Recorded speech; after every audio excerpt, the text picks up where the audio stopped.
Today on Uncommon Sense, I am joined by Deacon Nathan Allen of the Archdiocese of St. Paul in Minneapolis, and we're going to discuss Hilaire Belloc and his great book, timely for this time of year, The Four Men. Stay tuned.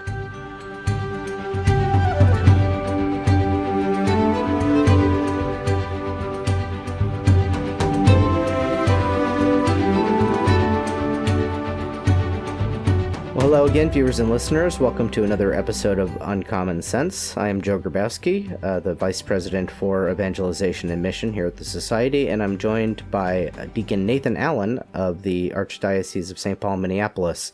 Hi, Deacon. Welcome to the program. Hello, Joe. Glad to be here. Well, why don't you just introduce yourself to the listeners and kind of why you're coming on the podcast today, where your background with Belloc comes from. Thanks. I come to Belloc by way of Chesterton, actually. I find, when you have a friend, and then you get to know your friend's friends, you understand your friend better. I had started reading Chesterton, and people would talk about the Chester Belloc, these two people that were almost inseparable. And so I started reading Belloc as well. And they really do complement each other in many ways. Chesterton has got that wonderful joy and, vibrancy. And Belloc is a little more militant. I like to joke that somebody once said that, Chesterton and Belloc are very much alike, especially Belloc. But Belloc is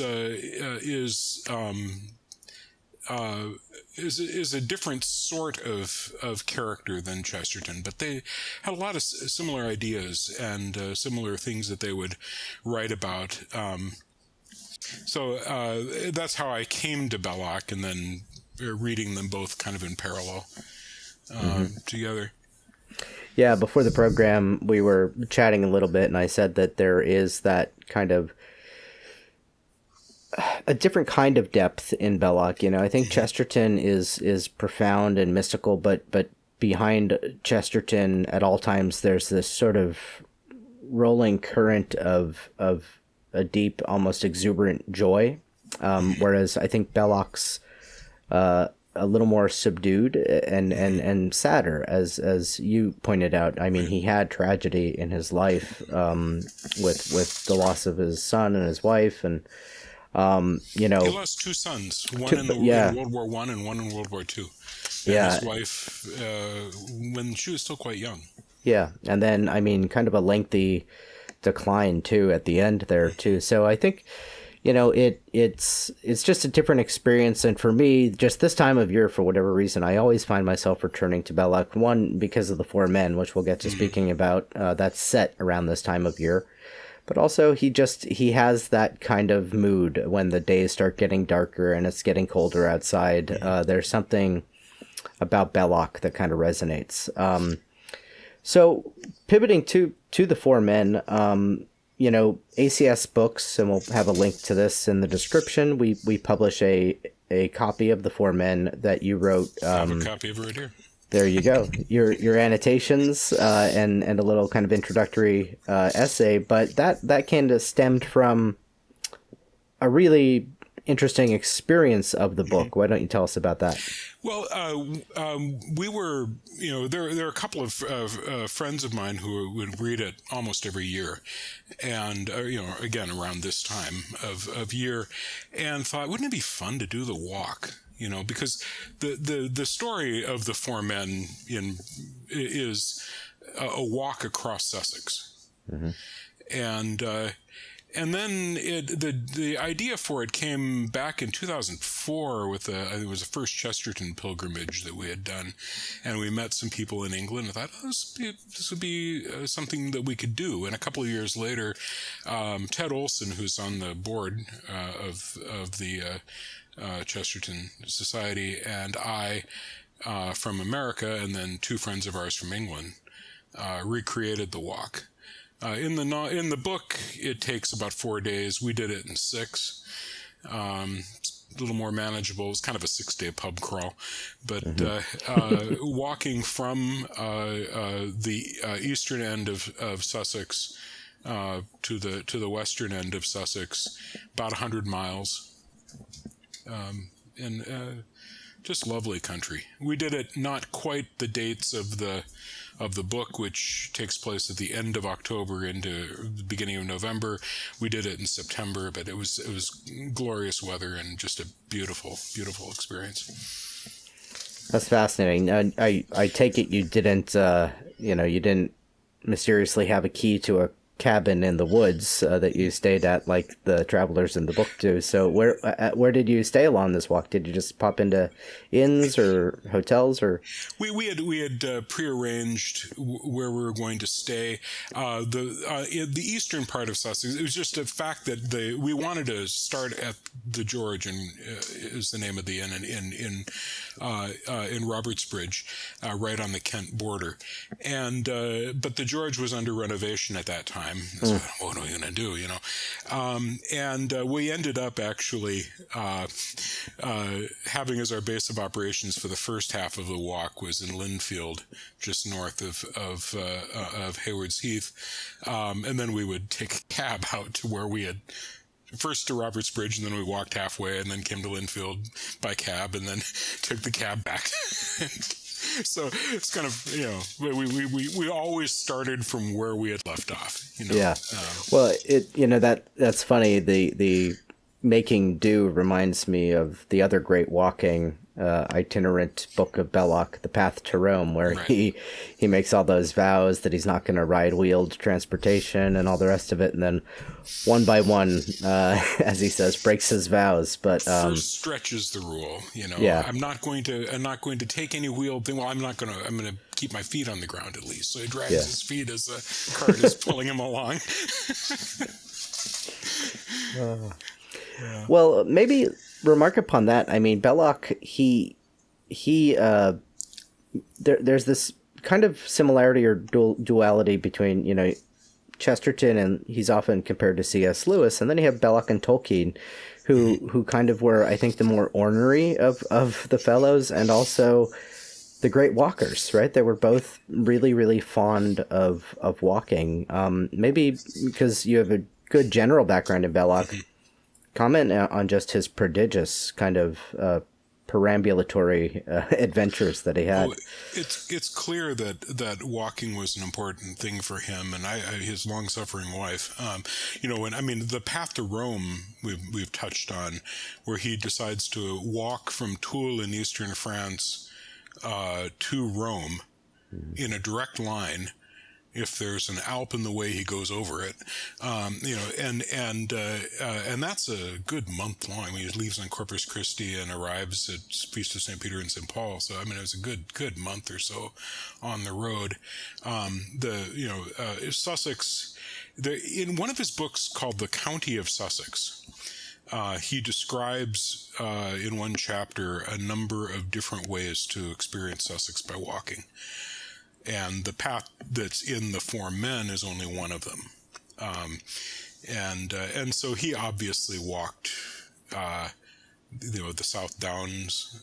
He walked, the path obviously in the Four Men. He walked from north to south, east to west. He walked all the time.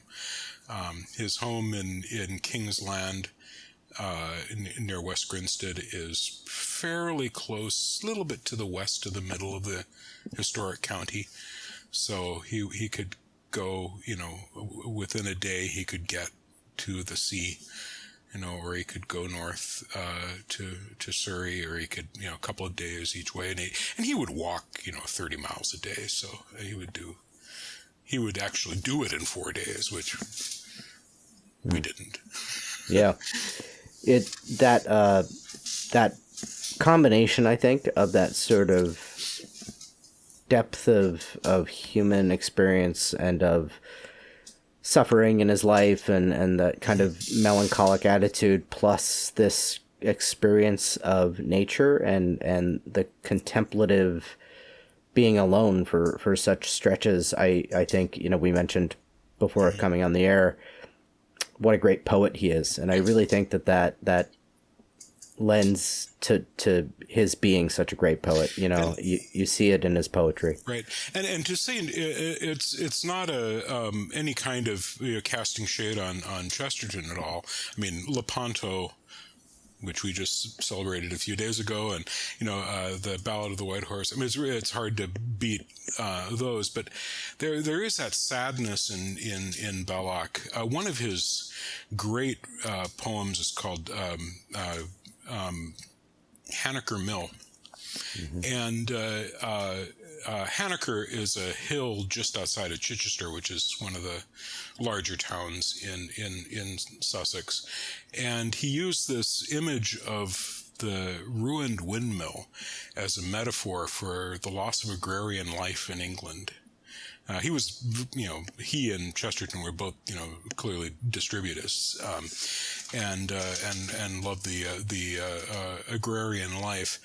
And it's got a sadness that Chesterton doesn't. We've talked about his joy. And there's a recording of Belloc as an old man singing Hanaker Mill. Mm-hmm. And you hear this old man, kind of the ruins of a great voice, and the sadness in it. But the poem runs. Sally is gone that was so kindly, Sally is gone from Hanaker Hill, and the briar grows ever since then so blindly, and ever since then the clapper is still, and the sweeps have fallen from Hanaker Mill. Hanaker Hill is in desolation, a ruin atop in a field unplowed, and spirits that call a fallen nation, spirits that loved her calling aloud, spirits abroad in a windy cloud, spirits that call and no one answers. Hanaker's down and England's done. Wind and thistle for pipe and dancers, and never a ploughman under the sun. Never a ploughman, never a one. As far as I know, the tune is by Belloc himself. Yeah. He would write the tunes. And in The Four Men, you'll see this too, a number of songs, some humorous, some more serious, with music that he himself wrote. Yeah, it's neat to see his little musical notations throughout. If you get I have a first edition, and I can attest that they're all right there, and they're very charming. And also the illustrations too. He was a really deft draftsman with pen and ink and pencil. He could draw these landscape images and things like that. That's part of, and he would do that just with his walks. He would stop and sketch something, and he mentions that quite a bit in The Path to Rome. But there was, he made his way across the North American continent to woo his wife. His wife, Elodie, was from California. And he would draw along the way, and when he was run out of money, he would sell drawings along the way. So it had a practical purpose as well as artistic for him. But yeah. Well, speaking of this particular book, the Four Men, maybe we can get into that a little more in depth, and just especially again this time of year, it's timely. But yeah, what are your broad thoughts on what commends it to read, especially at this time of year? Maybe particularly commends it to men to read. Yeah. It is I have been told by women that it's a very male book. Yeah. It is, well, first of all, the dramatic date of the book is October 29th through November 2nd. And each of the chapters is a day. And there are varying lengths because the first day begins in the evening of that day. And, but we've talked about how the stories, the story's basic overview is this walk across Sussex, and there are four men who meet each other at kind of at random, and decide that they're going to walk across Sussex together and share tall tales and drinking songs and, along the way. It has been speculated that, and we represent this in the cover of our edition, with these four men sitting around the table. I can show that to your viewers. That these are based on four different portraits of Belloc himself at different stages in his life, because the four men in the story are really aspects of Belloc's personality. Mm-hmm. Myself is the main character who kind of holds everything together, but you have Grizzlebeard the historian, and Belloc was a historian. He wrote a number of biographies. And then you have the sailor, and Belloc, one of his great books is called The Cruise of the Nona. He had a little sailboat that he was quite an expert salesman, and I say sailor, a man who sailed, not a salesman, not like Willie Lumen, and then also we've talked about his poetry, and so these four men in the story each are aspects really of Belloc's personality and the love of his county. So it's a good, easy read. It's not terribly long. Each day, it's kind of episodic, so you can read it and put it down, and it's full of things that make you laugh out loud, and then also just a deep sense of reflection on mortality, on eternal things. It's just a deeply profound book. And C.S. Lewis, we'd mentioned him, would talk about how you never have read a book until you've reread it. Mm-hmm. I read this book almost every year. Mm-hmm. I've read it over and over again, and each time it goes deeper. So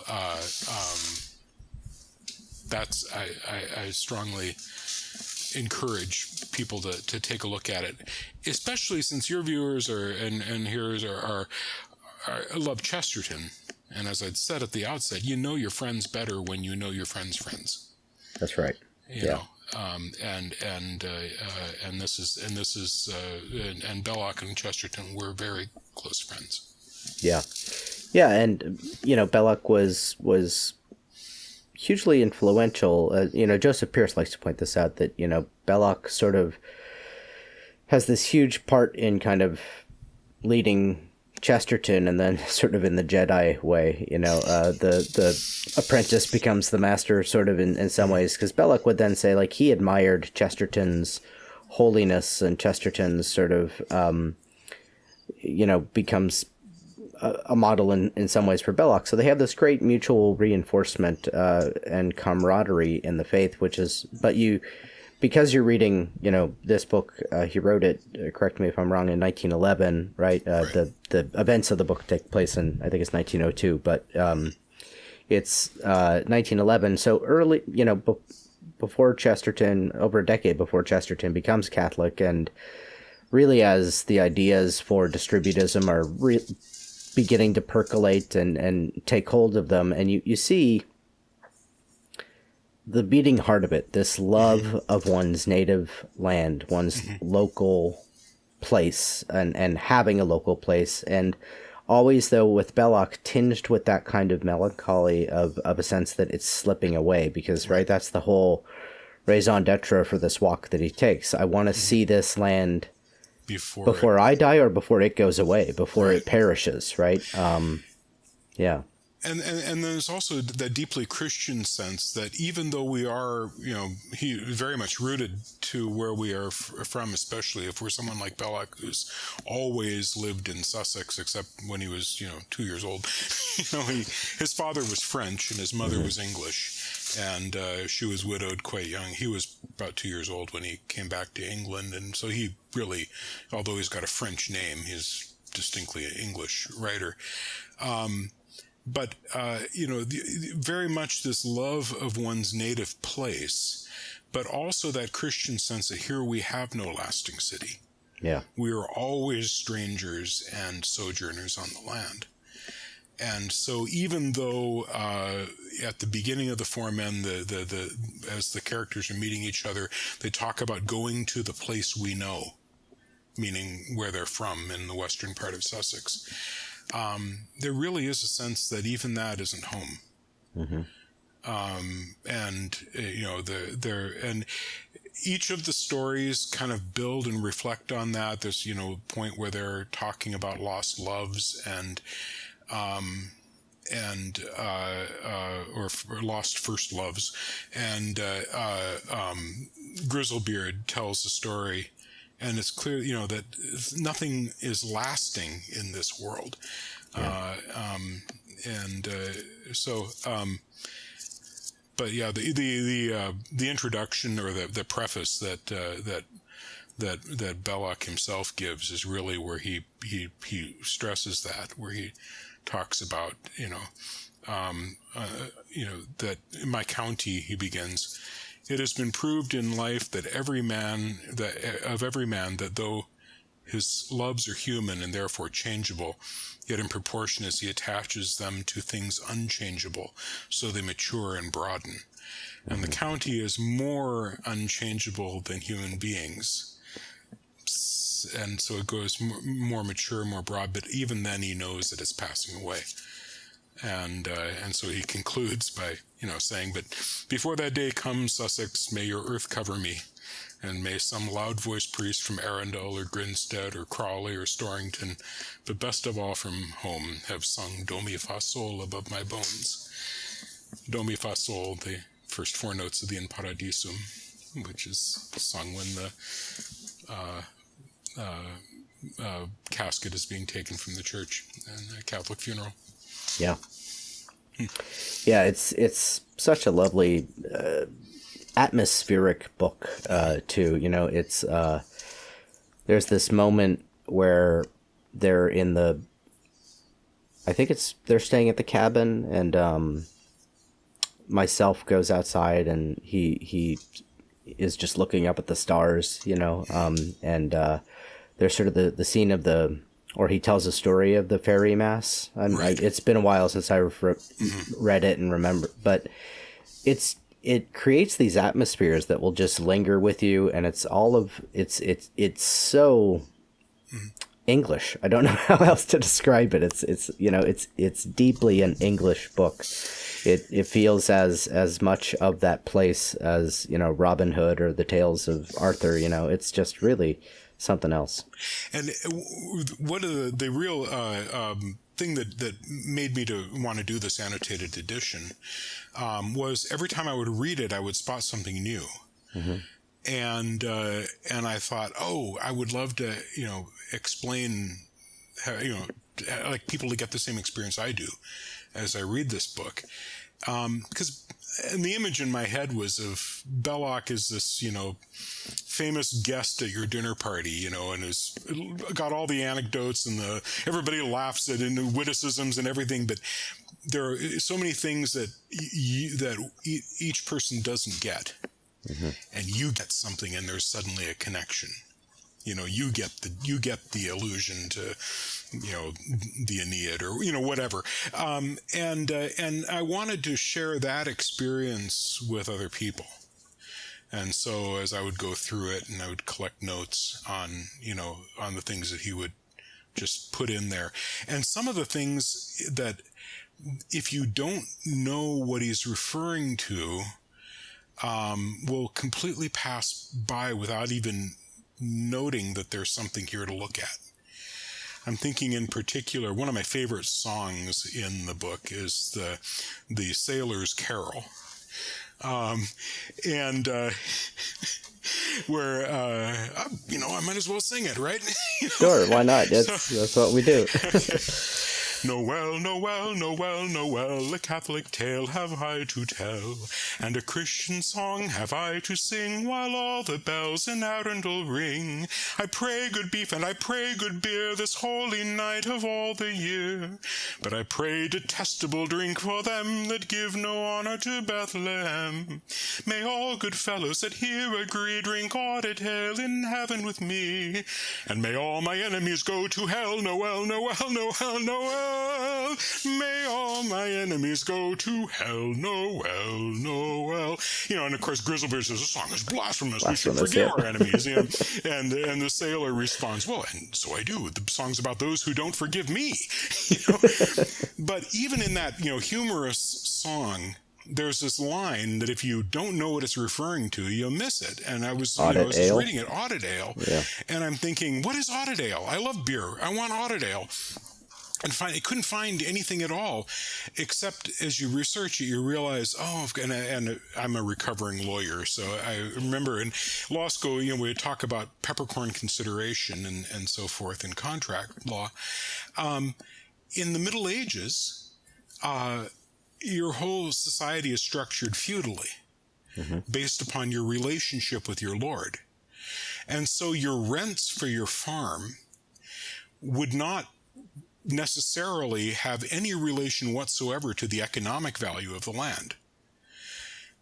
It would be a token rent.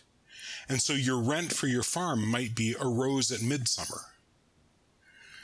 And then so these periodic audits were held 4 times a year, and depending on when your terms of your lease were up, that would be the audit you would appear at. And they roughly turned on the turnings of the seasons. So you had Lady Day on March 25th. You had the birth of St. John the Baptist in June. You had Michaelmas, at the end of September, and then you had Christmas. And so then you would come and present at your audit your 3 peppercorns or your, or your rose or whatever your rent was, and then you would enter into the feast. And the audit ale was a seasonal beer that was brewed for the feast. And so in this one throwaway line in a humorous song, Belloc gives us an image of our own judgment day, when every knee shall bow and every tongue confess that Jesus Christ is Lord. Just as at your audit, you're acknowledging this is my Lord, my landlord, in the feudal system. And then you enter into the joy of your Lord, which is the feast. So the book is full of things like that. And that's and because when I started spotting those things, I thought I need to share this. And that was kind of the germ for doing the annotation, to make that available to people, Well, with mention of the feast, I think that's a good segue into the kind of last thing I wanted to touch on today, which is just this idea that I know I participate in, but the original, the original recipe is what you all do out there in the Twin Cities, which is the 4 Men feast. So maybe describe that for the viewers. Ted Olson, who was one of the 4 of us who walked across Sussex, we started doing this, I forget how many years ago now it is. I mean, it's got to be close to 30 years now. It was his idea. I just, I was part of it from the beginning. Because at the end of the book, the last night before they separate, the 4 men have a feast.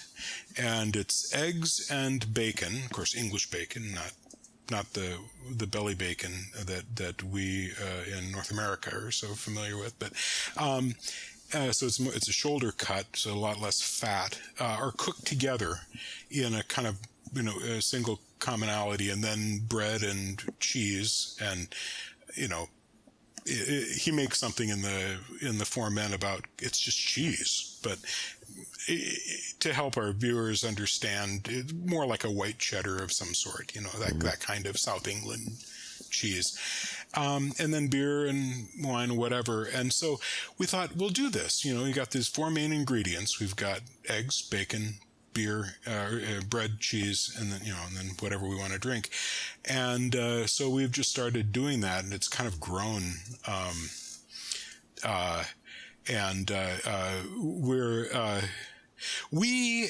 know some people will object to this, but we keep it men, because there's something about male companionship that the dynamic, it's not that it's bad, but the dynamic changes when you start when you get away from that, and then we have this kind of ritual menu, but then we also sing Belloc songs, do Belloc readings, and generally enjoy each other's company.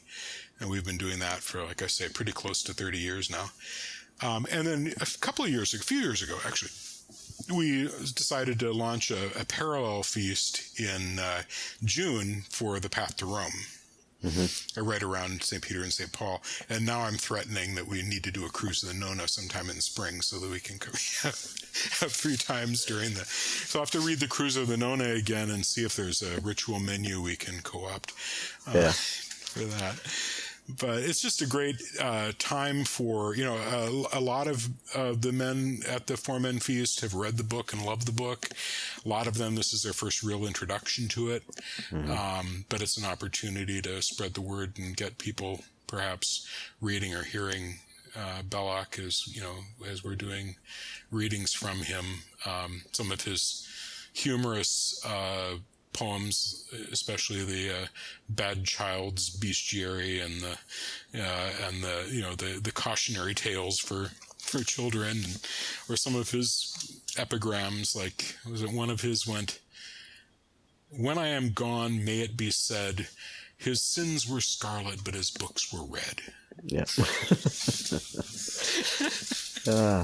Well, it is a great tradition, and we kind of co-opted it here locally. There were others already that I attended. I never went to Ted's, actually, but I had gone to one that was being held down in Springfield when I lived out in Wisconsin, going to Marquette. And then when I came back to Philly, we did one on a friend's deck, very much the same kind of order of the day. But as we've grown over the years and having it as an annual occasion, it's grown out a little bit. It's a little more, we added traditions, and it's local. So it participates in localism that way. But anyone interested, I even built this kind of website where I take inquiries, and it's funny. I do get inquiries from men all over the country. They stumble upon it, maybe searching for the book, and they're like, "Oh, I want to do this. Can we do this?" I'm like, "It's not, Ted and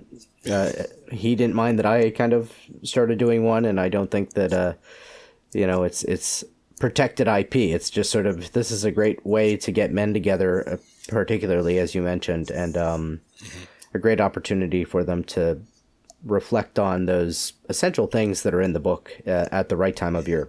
It does sort of function as a nice memento mori entering the month of the dead, and also remembering those gone before us in that month. So there's very early on in the book, there's a poem called The Threnody for the Departing Year.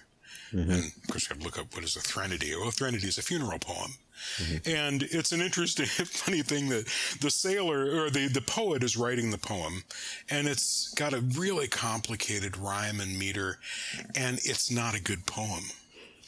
And so the sailor chucks in a couple of lines that break the whole thing, and then the poet sums it up, weaving in something that the sailor had introduced in his couple of lines, and comes up with 7 of really the most gorgeous lines I think Belloc ever wrote in a poem, where he says, the winter snow shall reverently fall on our beloved lands, as on Marana dead a winding sheet was laid to hide the smallness of her hands and her lips her virginal white feet.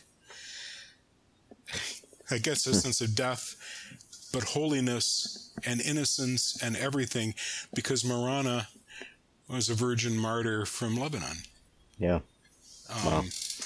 And so he really, that the whole notion that a man is really not, and he mentions this in his preface, a man is more himself when he's part of a company. Again, to friends, you know your friends better if you know your friends' friends. Yeah. And so in this poem, the poet can't write a good poem until he's interrupted by the sailor, and then he can write the poem. So it's about companionship, it's about death, it's about eternal things. It's just a glorious book with so many things to recommend it. Well, indeed, and I'll put in that plug. You can get a copy of the annotated version of this book that Deacon Allen so wonderfully annotated on our website.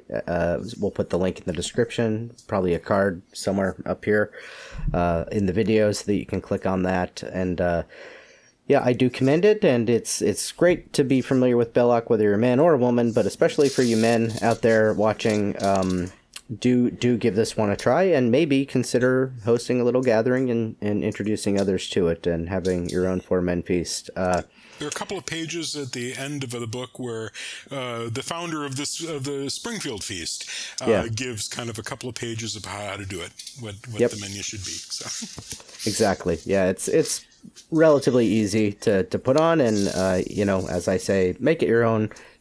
I wouldn't change the menu. There are some essentials that I think make it what it is, of course, but in terms of which poetry you pull out and what kind of things you're going to read and share together, that's kind of what makes it neat and individualistic, because it's about the men who are there at the feast who come together and what's on their minds, and that's what makes it the great conviviality that it is.